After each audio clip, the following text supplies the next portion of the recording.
Hi hello ನಮಸ್ಕಾರ. ನಾನು ನಿಮ್ಮ ಮಿಸ್ಟರ್ ಎನ್ ಕೆ ಮಾತಾಡ್ತಿದ್ದೀನಿ. ಈ ಒಂದು ವಿಡಿಯೋದಲ್ಲಿ ಸ್ಟ್ರೆಸ್ ಮ್ಯಾನೇಜ್ಮೆಂಟ್ ಮಾಡೋದು ಹೇಗೆ ಅಂತ ಪಾರ್ಟ್ 5ಅಲ್ಲಿ ಹೇಳ್ತಾ ಹೋಗ್ತೀನಿ.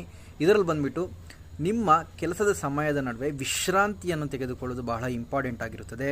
ಮತ್ತು ದೈನಂದಿನ ರಚನೆ, ನಿಮ್ಮ ದಿನವನ್ನು ಯೋಚಿಸಿ, ನಾನು ಈ ದಿನ ಯಾವ ರೀತಿ ನಡ್ಕೋಬೇಕು, ಯಾವ ರೀತಿ ಇರಬೇಕು ನನ್ನ ದಿನವನ್ನು ಅನ್ನೋದು ನೀವು ತಯಾರಿ ಮಾಡ್ಕೋಬೇಕು.